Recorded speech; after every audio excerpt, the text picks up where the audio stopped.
तत्व की दिव्य कृपा हो गई। जगत गुरु से मुलाकात हो गई। राधा शक्ति ही जीवन का आधार हो गई। प्रेम की अनंत बहार हो गई। और ऐसे में माताजी सौभाग्य कुंवरी राणावत द्वारा रचित दो भाव काव्य मिल गए। मानो जीवन की दिशा बदल गई। माँ मीरा को जाना इनकी लेखनी से। मीरा चरित्र जीने का सौभाग्य सखियों संग मिला। सखा का गिरधर रंग मिला। और यहाँ नहीं रुकी कृपा। इन्हीं माँ के द्वारा लिखित पुस्तक सखियों के शाम का सखियों संग स्वाध्याय किया। आहा क्या हुई हृदय दशा, नहीं की जा सकती बयां। और यही स्वाध्याय अब गुरु इच्छा से आप सभी से साझा किया। और इन दिव्य भावनाओं की लेखिका माँ सौभाग्य कुंवरी राणावत और उनके तात को नमन सदा सदा। अनंत आभार आपका कि आपने अपने भाव अमृत का ये प्रसाद हम सभी को पिला दिया। आपने हम सभी को सखियों के श्याम से मिला दिया। ब्रज को हृदय में जीवंत बना दिया। आपको सदा सदा आभार हम सभी का हृदय करता और प्रेम से आपके आशीर्वाद को गुरु इच्छा से ग्रहण करते हुए राधे राधे करता। आपको प्रणाम माँ सदा सदा सदा सदा सदा सदा। राधे राधे जय श्री राधे। राधे राधे जय श्री राधे। परम पूज्य गुरुदेव वंदे माता जी के सानिध्य में और हम में से एक सखी समाधि स्थल शांति कुंज गई हुई है और हमें गुरुदेव माता जी के साक्षात दर्शन हो रहे हैं। तो उन्हीं के सानिध्य में, उन्हीं के आशीर्वाद से सखियों के शाम पुस्तक का स्वाध्याय सभी के साथ करते हुए बहुत आनंद आ रहा है। और परम पूज्य गुरुदेव वंदे माता जी के श्री चरणों में दंडवत प्रणाम। उन्होंने जीवन का वो रूप स्वरूप किया, उन्होंने हर विकार से बाहर निकाला और उन्होंने अपने महास्वरूप के दर्शन कराए कि गुरु ही वो व्यक्ति है जो परमात्मा से मिला देता है, चेतना को एक कर देता है। गुरु ही जगत गुरु है, गुरु ही राधा तत्व है, गुरु ही कृष्ण तत्व है, गुरु ही सर्वस्व है।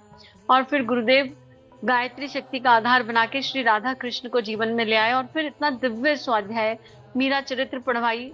दिव्य किताब पढ़ी हमने मीरा चरित्र और उसके बाद हम सखियों के शाम पढ़ रहे हैं। तो एक गायत्री मंत्र समाधि स्थल हमारे सामने है और एक गायत्री मंत्र के साथ स्वाध्याय को आगे ले जाते हैं। ओम भूर्भुवः स्वाहा तत्सवितुर्वरेण्यं भर्गो देवस्य धीमहि धियो यो नः प्रचोदयात्। जय श्री राधे जय श्री राधे जय श्री राधे। जय महाकाल जय महाकाल जय महाकाल। जात ना पूछे कोई, यह कौन है ऐसे वृट वृक्ष की जटाओं में लटकी हुई? गोपी नहीं, यह तो कोई शबर कन्या है। कहाँ, कहीं फांसी तो नहीं लगा रही? कौन हो सखी, ऐसे क्यों लटकी पड़ी हो? मेरी बात सुन। वह कृष्ण वर्णा शबर कन्या चौंक कर खड़ी हो गई। कुछ समय एकांत पाने के उद्देश्य से इस सघन वट की ओर चली आई थी। इसकी जटाओं में भूमि में पैर गाड़ गाड़ कर अनेक स्तंभ निर्मित कर लिए हैं और ऊपर सघन वट पत्रों का वितान सा तन लगा है। मूल वृक्ष के नीचे तो अंधेरा रहता है, वहीं एक पाहन मानो राहत सिंहासन की भांति रखा है। कभी कभी मैं वहां की भूमि स्वर करके इस पाहन पर आ बैठती हूँ। सर्वप्रथम यही श्याम सुंदर से मेरा वार्तालाप हुआ था। एक दिन ऐसे ही बैठी मनोहरतों के महल बुन रही थी। कभी श्याम सुंदर अपने मुख से मेरा नाम पुकारेंगे, कभी अपना कोई काम करने कहेंगे, कभी उनका स्पर्श प्राप्त होगा, कभी वे हंसकर कोई बात। उस समय किसी ने मेरी आंख बंद कर ली। मैं कुछ झुंझलाई भी और लजाई भी। मेरे इस एकांत स्थल का ज्ञान किसी और को हो गया। मैंने ग्लानि भरे स्वर में कहा, छोड़ सकी, तुम जो भी हो, तुम जीती और मैं हारी। हाथ हटते ही मैंने पीछे मुड़कर देखा, श्याम सुंदर मुख पर हंसी और आंखों में कौतुक लिए खड़े थे। अरे विद्या, इस अंधेरे में बैठी बैठी क्या नींद ले रही है? घर में स्थान नहीं है क्या? मैं क्या कहती, बस देखती रह गई। मुझे बैठने को भी नहीं कहेगी। एक और हट, मैं भी बैठूंगा, थक गया हूँ चलते चलते। गैया भाग गई थी, उन्हें घेरकर अर्जुन के संग कर दी। मैं विश्राम करने यहाँ आया तो देखा आप विराजी हैं। वे मुझे धकेल समीप ही बैठ गए। कैसी मधुर देह गंध, निहारिणी बतरावनी। ए विद्या, बोलेगी नहीं? उन्होंने मेरे सिर पर हाथ रखकर जोर से हिला दिया। अकस्मात मुझे ध्यान आया, ये थक गए हैं। मैं उठकर उनके चरणों में बैठ गई, उन्हें गोद में धीरे धीरे संवाहन करने लगी। आहा, कैसे सुंदर कोमल चरण बिन पनही इस कठोर भूमि पर गयन के पीछे दौड़े। मेरी आंखों से कुछ बूंद उनके चरणों पर गिर गई। इतने सुंदर कोमल चरण हैं और गैया के पीछे पीछे दौड़ते रहते हैं। क्या हुआ री? उन्होंने हंसकर मेरा मुख ऊपर उठा दिया। तेरे आसन पर मैंने अधिकार जमा लिया इसलिए रो रही है। अब देखो, ये ऐसे सब पता होता है फिर कैसी बातें करते हैं। अरे, मैं तो जो तेरा सो मेरा समझकर बैठ गया था। क्या तू मेरी नहीं है? और मैं तो इधर से निकलता हूँ तो कभी कभी यहाँ आ बैठता हूँ। मुझे क्या ज्ञात था यह तेरा स्थान है। श्याम सुंदर, मेरे हृदय कंठ से वाणी फूटी। व्रज के ही क्या, संसार के सारे स्थान तुम्हारे ही हैं। आज अपने मुख से मुझको अपना कहकर धन्य कर दिया। अब अन्यथा कुछ ना कहना, मेरे लिए इतना बहुत है। मुझे आपकी सेवा का अवसर दो। कर तो रही है सेवा, उन्होंने हंसकर कहा। कुछ समय बाद बोले, अब रहने दे विद्या, सखा ढूंढ रहे होंगे, मैं चलूं? प्राणों में हूक सी उठी बस। वे हंसकर पुनः बैठ गए। अच्छा, तेरा नाम ही विद्या है कि कुछ विद्या भी जानती है? तुम कहो। मैं तो कुछ नहीं जानती, पर मुझे प्यास लगी है। कहीं पानी? पानी? मैं उठ खड़ी हुई। मुझे ज्ञात है कि यमुना जी यहाँ से बड़ी दूर हैं, किंतु श्याम सुंदर को प्यास लगी है। मैंने शीघ्रता से ढाक के 2 पत्ते तोड़कर पत्र पुटक बनाया और चल पड़ी। मेरी व्याकुल दृष्टि जल का अनुसंधान कर रही थी। दूर पश्चिम में 2 बगुलों को भूमि पर उतरते देखा। अनुमानन ने कहा, बिना जल के तो बगुले भूमि पर क्या लेने उतरेंगे। मैंने शीघ्रता से पद बढ़ाए। वहां जाकर देखा, कुछ नहीं, केवल 2 हाथ स्थान पर बड़े हरिण हरित तण सिर उठाए खड़े थे और उनके बीच एक बगुल भूमि में चोंच गड़ाए उन कुछ खाने की चेष्टा कर रहा था। मुझे निराशा हुई, फिर कौतूहलवश समीप चली गई। यहाँ क्या खाने की वस्तु हो सकती है? दोनों बकुल मुझे देखकर फुदक कर झूर जा बैठे। सोचा कीड़े मकोड़े खा रहे होंगे। चलो, श्यामा को तशा सता रही है। किंतु ये हरित तण इतने ही स्थान पर, तणों पर पद पड़ते ही भूमि गीली। मैंने केंद्र में बैठी उंगली से खुरचा भूमि को। कुछ तण उखाड़े, जल था। मेरे हृदय में आशा लहराई, किंतु अपेक्षित थी। कानाजू दूषित है, त्रसित है, कहीं उठकर चल न दे। शुष्क काष्ठ से खोदकर गड्ढा बनाया और वह धीरे से जल भर गया। मैंने हाथ से एक बार उसे उलीच दिया। अब की बार वह अपेक्षाकृत स्वच्छ था। मैंने हर्ष से अपनी ओढ़नी का पल्ला जल पर बिछा दिया। जब जल से भर गया तो मैंने अंजलि से पत्र फुटुक को भर दिया और यथाशीघ्र कंज वटुक की ओर चली। कितने अच्छे से फिल्टर किया ना पानी को, कितना दिव्य फिल्ट्रेशन है ये। किंतु वहां पहुंचा तो देखा पाहन का आसन तो खाली है। मेरे पग भारी हो गए। धीरे धीरे चलकर जल पात्र मैंने आसन पर रख दिया और वही माथा टिकाकर गिर पड़ी। हाँ विधाता, आज ही तूने सौभाग्य का द्वार खोला और आज ही उसमें आग भी लगा दी। मेरी आंखों से झरझर अश्रु बह चले। हृदय की ऐंठन सही नहीं जाती थी। मुझे देर हो गई, तुम प्यासे हो, मैं जल तक ना पिला सकी। व्यर्थ है मेरी विद्या, ब्रह्म विद्या होना व्यर्थ है। देव ऋषि तुम्हारा आशीर्वाद, मेरी तपस्या, यह जन्म सब व्यर्थ हो गया, सब व्यर्थ हो गया। निराशा के अंधकार चेतना में डूबने लगे। जब आंख खुली, वह कमल मुख मेरे सम्मुख था। वे दीर्घ स्नेह भरे द्रग मेरे मुख पर टिके।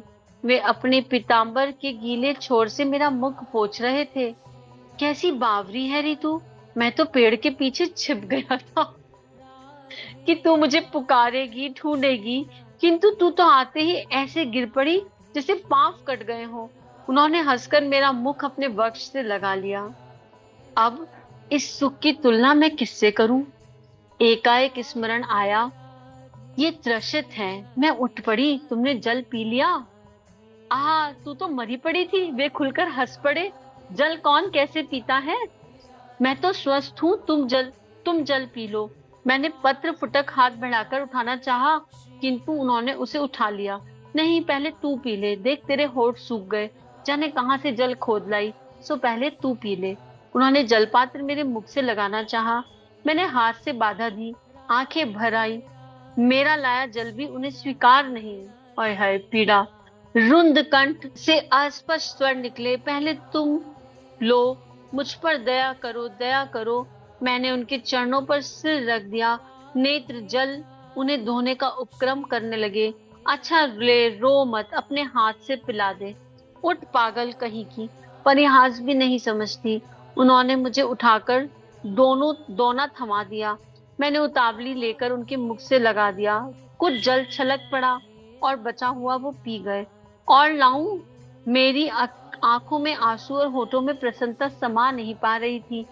चल मैं भी चलूं, देखूं कहाँ से लाई थी। यहाँ आसपास तो कहीं जल नहीं। हम दोनों साथ साथ उस स्थान पर गए। जल देखे प्रसन्नता से उन्होंने मुझे बाहों में भर लिया। तू पहले से जानती थी इस स्थान को? उन्होंने पूछा। नहीं, मैंने सिर हिला दिया। निथरे हुए जल का दोना भरकर उन्होंने मुझे पिलाया, फिर अंजलि से मुझ पर जल उछाला। हम दोनों ने मिलकर गड्ढे को चौड़ा और थोड़ा गहरा किया, चारों ओर पत्थर जमा मिट्टी का बांध बनाया और एक बार फिर प्रसन्नता से भरकर एक दूसरे पर जल उछाला। अरे मैया री, बहुत विलंब हुआ, आज अवश्य मैया से मार लगवाएंगे सखा, कहकर वे एक और भाग छूटे। मैं वहीं खड़ी मुख देखती रही।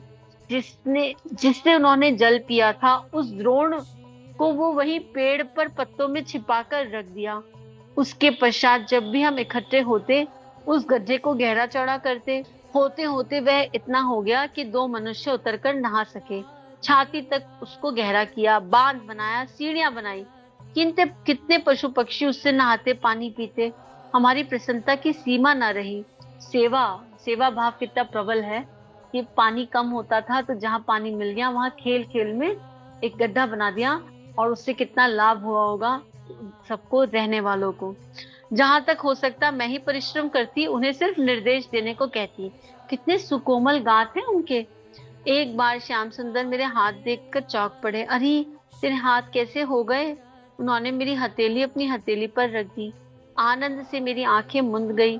परिश्रम कैसा, जैसा तो पहले भी अनुभव नहीं होता था। वे सम्मुख हो तो इन विचारों को अवकाश ही कहाँ रहता। कभी हाथों की ओर ध्यान जाता भी था तो धन्यता की अनुभूति होती थी। उनका स्पर्श लग रहा था मानो हाथ पर कोई शीतल लेप लगा है, जिसमें से आनंद की लहरें प्रसूत होकर संपूर्ण शरीर में फैल रही हैं। कब देह रोमांचित हुई, कब आंख से अश्रु निकल पड़े, ज्ञात ही ना हुआ। विद्या, उन्होंने पुकारा। मैंने आंख खोलकर उनकी ओर निहारा। देख, तेरे आंसू इस पानी में मिल गए। इसका नाम तेरे नाम पर ब्रह्म कुंड रहेगा। नहीं, श्यामा कुंड रहने दो, मैंने कहा। अच्छा, ऐसा करे, न तेरा न मेरा, इसका नाम तेरे आंसुओं के नाम पर प्रेम कुंड रहे। इसमें स्नान करने वालों को तुम्हारे प्रेम की प्राप्ति हो। मैंने बीच में ही कहा। ऐसा ही सही। वे हंसे। अब ये मत सोचना प्रेम कुंड कब जाएंगे, कब पहुंचेंगे। बस हाथ में जल भरो, श्री विद्या का स्मरण करो, सखा सखी का स्मरण करो, गुरु तत्व का स्मरण करो, और मान लो कि यही प्रेम कुंड का जल है और ये हम पर गिर पड़ा तो हो गया प्रेम कुंड। और जब जाने का सौभाग्य मिल जाए तो उसको सराह लो। बस वहीं पहुंचे हुए हैं, वहीं हैं। और एक दिव्य स्वप्न याद आया। इतना दिव्य स्वप्न देखा था एक बार कि जब राधा कुंड का निर्माण हो रहा था, जब पहली बार राधा कुंड का निर्माण हो रहा था, तो मैं वहीं थी। और जब राधा जी ने पांव जोर से मिट्टी पे डाला तो एक जल की फुहार निकल कर आई, और पहली जल की जो फुहार थी वो मेरे मुख में चली गई, राधा कुंड के जल की। इतना दिव्य स्वप्न था वो, बहुत पुराना स्वप्न है। और साथ में पूनम जी थी, और जैसे आए, जी राधा जी ने पानी निकाला है, आ जाओ पी लो। और पूनम जी ने भी वो जल राधा कुंड का ग्रहण किया। तो स्नान तो हो गया अभी के अभी। तो सबसे पहले मैं ही स्नान कर लूं, मैं भी संग चलूं तेरे। मैं तो कृतार्थ हो गई, शब्द नहीं मिल पाए। सिर हिलाकर सुकृति एवं नेत्रों से प्रसन्नता व्यक्त की। उन्होंने पीताम्बर की कछनी बांध ली और मैंने ओढ़नी से तन ढांपा। फिर दोनों हाथ पकड़कर जल में उतरे, एक दूसरे पर जल उछालने लगे और नहलाने नहलाने में कितना समय ज्ञात लग गया ज्ञात ना हुआ। दोनों ने हाथ पकड़कर कितनी डुबकियां लगाई कैसे कहूँ। आनंद सागर जैसे उमड़ पड़ रहा, संभाले संभलता ना था। बड़ी देर बाद बाहर निकलकर हमने वस्त्र पहने। उन्होंने पीताम्बर और मैंने ओढ़नी ढाक की डालियों पर सूखने फैला दिए। तू प्रसन्न तो है ना विद्या? क्यों मिला विद्या जी को ये? क्या ही तपस्या करके आई हैं, क्या ही तपस्या और वरदान लेकर आई हैं। तब कहीं जाकर ये सौभाग्य मिला। किसी भी जात में जन्म लिया, कहीं जन्म लिया, वो महत्वपूर्ण नहीं है, पर कृष्ण प्रेम तो मिल गया। सबको दहा हुए, सबको ताप हो रहे हैं और उनको सामने से खड़े हुए कृष्ण मिल रहे हैं, उनके साथ मिलकर प्रेम कुंड का निर्माण कर रहे हैं। ये सब उस तप का फल था जो वो, वैसे तो तप ना भी करो, उनकी कृपा हो जाए तो सभी कुछ है। इट्स ऑल अबाउट कृपा कृपा कृपा। और गुरु ने जिसके सिर पर हाथ रख दिया उस पर तो अनवरत कृपा है। तू प्रसन्न तो है ना विद्या? देव ऋषि ने तेरी तपस्या के विषय में मुझे बताया था। इतने सौभाग्य की तो मैंने कल्पना भी ना की थी। तुम्हारी कृपा का अंत नहीं, तुम्हारी कृपा का अंत नहीं। फिर भी तुम्हारे चरणों में मेरा अनुराग ही मेरा काम्य है, वह नहीं मिला। वे हंसे। लगता नहीं, तब क्या लगता है? अपना ही स्वार्थ, अपना ही सुख। यह तो अनुराग ना हुआ। यह जल तो तूने अपने लिए निकाला, यह जल तूने अपने लिए निकाला? प्रश्नवाचक चिन्ह के साथ पूछा। हाँ, तुम सम्मुख रहो, यह मेरा स्वार्थ है और मेरा श्रम तुम्हें भाया, यह सुख। तब और क्या चाहिए? केवल तुम्हारी प्रसन्नता, केवल तुम्हारा सुख। मुझे कुछ चाहिए यह ज्ञात ही ना हो। तुझे क्या चाहिए? केवल तुम्हारी प्रसन्नता, केवल तुम्हारा सुख। मुझे कुछ चाहिए यह ज्ञात ही ना हो। मतलब इस चीज को भी क्या ही दिव्यता है कि तुम मेरे सम्मुख हो, ये मेरा स्वार्थ है और मैंने तुम्हारे लिए श्रम किया। तुम्हें तो जल मिला पर मैंने भी तो सुख पा लिया, तो ये भी तो स्वार्थ हुआ, मैंने सुख पा लिया। मुझे अनुभव ही ना हो कि मुझे सुख हुआ। हे भगवान, इस दिव्यता को नमन है। इसके लिए तो किशोरी जी की सेवा करनी होगी। यहाँ नंद गांव में रहकर वह कैसे उपलब्ध हो? ऐसी व्यवस्था कर दूं? कैसे, कैसी व्यवस्था? मुझे ब्याह नहीं करना, मैंने शंकित होकर एकदम से बोला। अब सखा कह रहे हैं कि कुछ ज्ञात ना हो, लीन हो जाओ, अपना बोध ही ना रहे, बूंद समुद्र में पूरी तरह मिल जाए। इसके लिए तो श्री किशोरी जी की सेवा करनी होगी। फिर राधे राधे राधे राधे। और वो कह रही है मुझे ब्याह नहीं करना। कैसी ब्रह्म विद्या है रे तू? वे हंस पड़े। ब्याह की बात मैं नहीं कर रहा। तब ठीक है। हाय, यह अनुमोदन ही आज शूल हो गया। सांझ को घर गई तो ज्ञात हुआ मथुरा से अक्रूर आए हैं। हाँ, कान्हा जू को लिवाने और प्रातःकाल होते ही विदा हो जाएंगे। यह व्यवस्था की उन्होंने कि जब सब अव्यवस्थित हो उठे। कौन सखी नंदगांव की, कौन बरसाने की है, भेद जैसे मिट गया। अब तो राधा ही कृष्ण हो गई ना सबके लिए। इसके बाद तो राधा जी के बरसाना में रहने की वजह से तो वहां सब प्राण आते रहे। सबका प्राणी श्री राधा थी। लीला स्थलों पर कहीं भी सखियां बैठी मिल पड़ जाती। श्री किशोरी जी भी कभी कभी मिल जाती। फिर सबकी आश्रय वही थी। नंद गांव की सखियां बरसाना गए बिना रह ना पाती। एक बार दिन में उनके दर्शन ना हो जाए तो प्राणों को देह में रोकना कठिन हो जाता जैसे।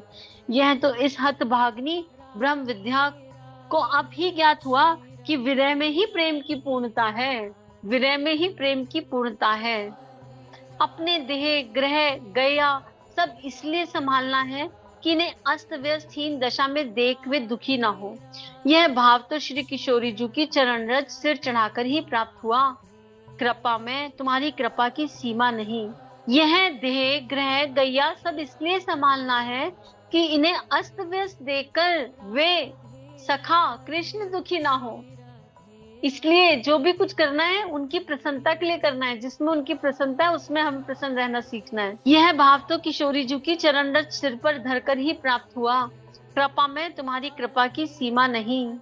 कृपा में तुम्हारी कृपा की सीमा नहीं। पर यह कौन है? मेरे प्रश्न करते ही वह उठकर खड़ी हो गई और भागने को उद्यत हुई तो मैंने बाह में थाम ली।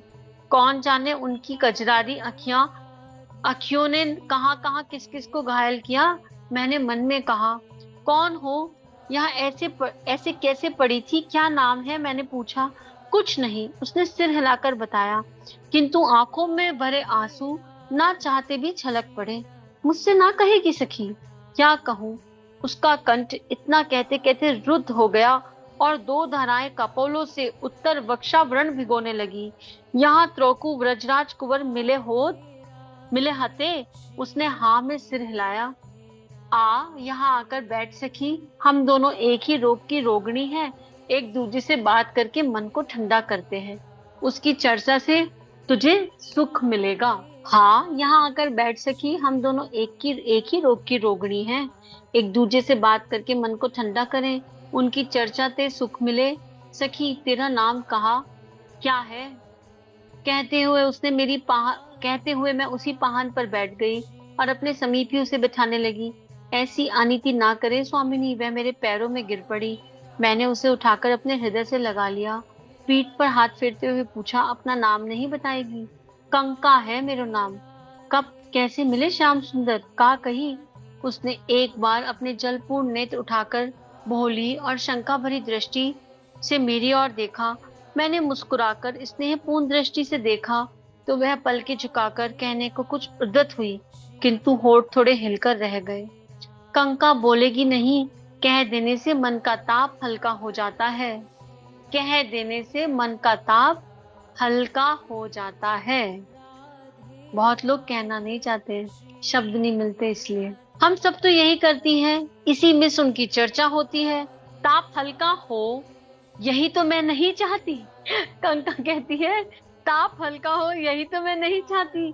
इस तपन में बहुत सुख है स्वामिनी, पर आप कहती है ना कि चर्चा होगी, उसका लोभ भी कम नहीं। उसने कहा। एक क्षण के लिए मैं उसकी बात सुन चकित रह गई। वह ताप सुखदायी है, यह सब जानती है, पर वह मिटे यही तो हमारी कामना रही। यह तो मिटाने की कौन कहे, घटाने की बात भी नहीं सोचना चाहती। जो दिया उसे जी लो, ताप दिया तो ताप जी लो, बस ये मत कहो कि कुछ कम कर दो, कुछ ज्यादा कर दो। ये कौन आ गई और दिव्या, हम सोचते हैं घट जाए, ये बढ़ जाए, और ये तो कामना हो गई। ओहो, पुनः उनके दर्शन हो और यह अदर्शन का ताप मिटे। नहीं चाहती तुम? मैंने पूछा। कौन ऐसा ना चाहेगा, किंतु जब तक वह संभव नहीं, यह ताप उनका स्मरण ही तो मेरा धन है। फिर मेरा ऐसा भाग्य कहाँ? उसका गला पुनः रूंध गया। दर्शन दोबारा हो जाए तो बहुत अच्छी बात है, I am okay with that, लेकिन जब तक नहीं हो रहे तब तक मैं इसी के साथ पूरा जीवन काटने के लिए तैयार हूँ। आई विल नेवर कंप्लेन कि तुमने मुझे ताप क्यों दिया, तुमने मुझे ये दशा क्यों दी। तुमने दी है इसलिए मुझे जीनी है, जो तुम दे दो उसी को जीना है। वे कहाँ कैसे मिले, तुझे क्या बात की? मैं एक दिन इन जटाओं को बांधकर झूला झूल रही थी कि उन्होंने पीछे से आकर झूले के साथ ही मेरा हाथ पकड़ लिया, जिससे एकदम भाग न सकूं। मैं चौंक कर खड़ी हो गई। उन्होंने कहा, मुझे भी अपने साथ झुलावेगी? इतनी देर में तो मैं अपने आप को ही भूल गई। वह रूप, स्पर्श, और फिर वह मधुर स्वर, और वो मुस्कान, और फिर वह चितवन। कंका पुनः मौन हो गई। एक कंका, फिर क्या हुआ? क्या कहा तूने? हाँ, उसने चौंक कर मेरी ओर देखा। मेरे मुख से बोल नहीं फूटा तो वह स्वयं ही झूले पर बैठ गए और हाथ थामकर मुझे भी अपने समीप बिठा लिया। हम दोनों झूलने लगे। उनकी अंग सुबास कंका ने सांस खींची। मैंने शीघ्रता से पूछा कि फिर वही स्मृति समुद्र में डुबकी न लगा जाए। तेरो नाम क्या है री कंका? कंस तो ना है? वे खुलकर हंस पड़े। ये गिरधर और वो है झूले पे झूल रहे, तो उनको लगा फिर से कहीं चली जाए, तो हिला के पूछ रहे, तेरा नाम क्या है? कंका। अरे कंस तो नहीं है, जिससे वो उसकी स्मृति बनी रहे, वो होश में रहे, बार बार ध्यान लग रहा है।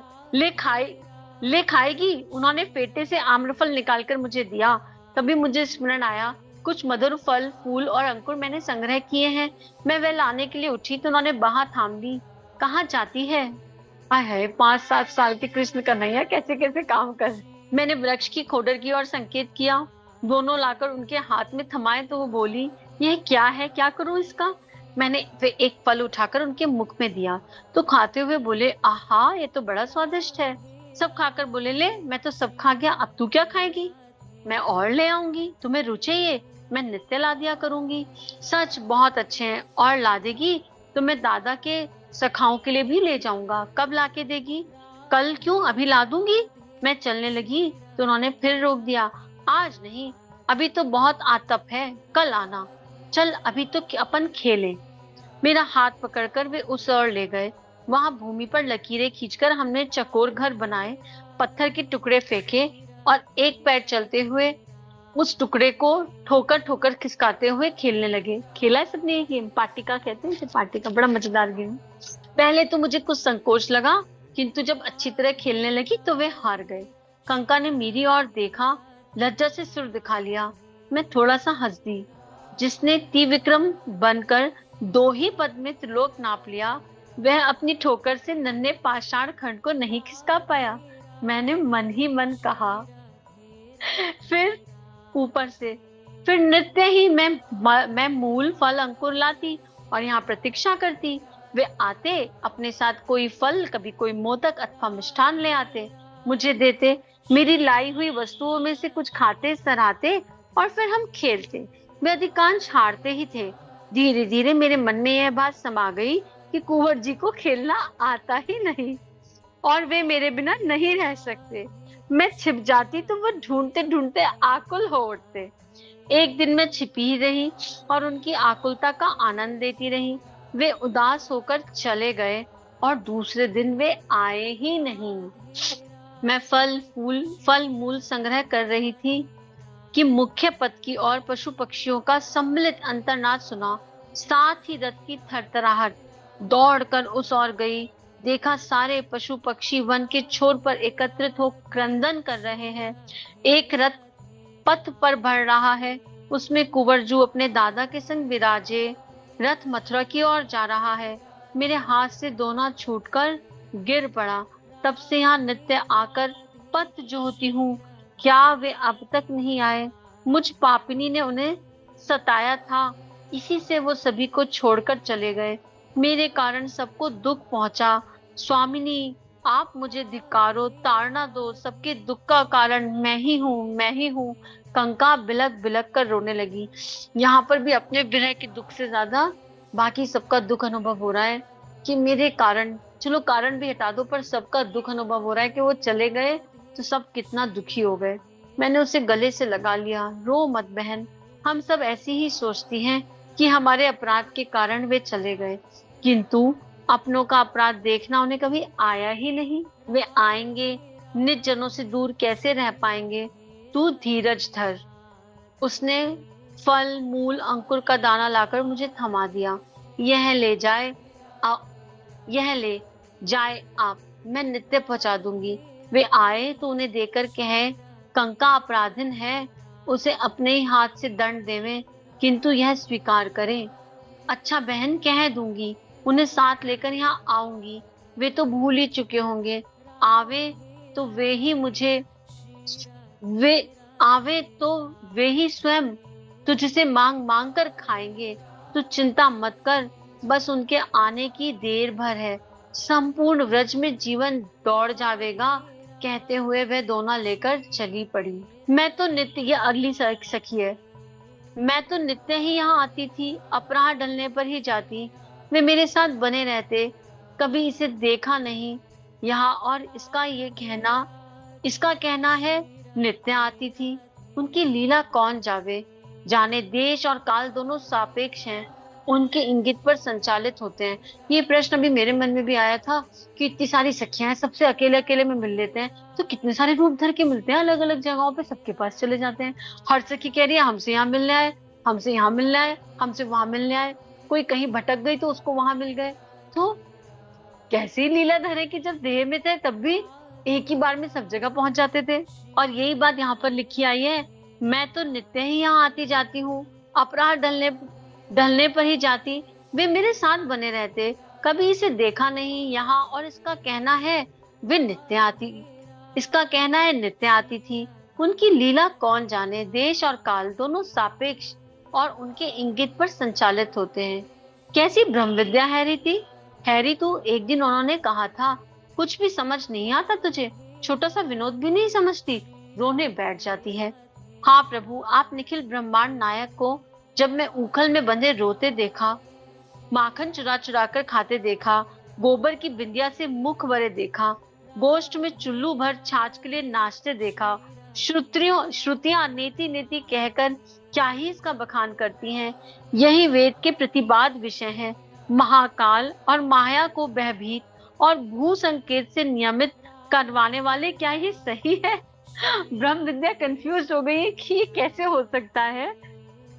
ये इतने बड़े, इतने दिव्य ब्रह्मांड नायक, और ये क्या कर रहे हैं? माखन चुरा रहे हैं, उखल में बनते हैं तो रोते हैं, गोबर की बिंदिया के साथ खेलते हैं, सखियों के साथ कर रहे हैं। तो सत्य क्या है? वो ब्रह्म विद्या है कि नहीं? सत्य क्या है? बस बस, उन्होंने मेरे मुंह पर हाथ रख दिया। यह व्रज है सखी और मैं नंद कुमार। अखिल ब्रह्मांड नायक बेचारा कहीं जाकर दुबक गया होगा। इसी प्रकार यह दासी भी केवल पूर्ण गोप कन्या है, गोप की कन्या विद्या है। ब्रह्म विद्या ब्रज में क्या करेगी श्याम सुंदर? तो उन्होंने खेल खेला कि बार बार मुझे ब्रह्म विद्या मत कहा करो, जैसे तुम यहाँ पर केवल नंद के लल्ला हो, ऐसे मैं यहाँ पर बस एक गोपिका हूँ और कुछ नहीं हूँ। बारंबार उनका नाम लेकर क्यों उकसाते हो? ब्रह्म विद्या का नाम लेकर क्यों उकसाते हो बारंबार? मैं केवल स्मरण करवा रहा हूँ कि जिसके लिए तूने तप किया था वह उद्देश्य पूरा हुआ कि नहीं हुआ। मैं धन्य हुई। मैं ही क्या श्याम सुंदर, यह मुक्ति श्रुतियां और ना जाने कितने ऋषि, कितने प्रेमक प्राण तुम्हें पाकर कृतार्थ हुए। तुम्हारी अनुकंपा की इति नहीं है। कभी किसी ने सोचा था क्या कि ब्रह्म या गोप कुमार बना गायों के संग डोलेगा? कि ब्रह्मा या गोप कुमार बना गायों के संग डोलेगा? जाने दे विद्या, इस चर्चा में, इस रस धाम में, यह चर्चा इस रस धाम में अप्रिय लगती है। यह स्तुति किसी अन्य समय के लिए उठाकर रख दे। किंतु ठीक है, किंतु मुझे फिर भी ब्रह्म विद्या की याद ना दिलाना, अन्यथा मैं हंस पड़ी। तू तो मुझसे बदला ले रही है। ठहर तो बंदरिया, श्यामजू तुझे मुझे पकड़ने दौड़े तो मैं हंसती हुई अपने घर की ओर दौड़ गई। और इसके साथ ही ये अध्याय में 3 सखियों के साथ खत्म हुआ।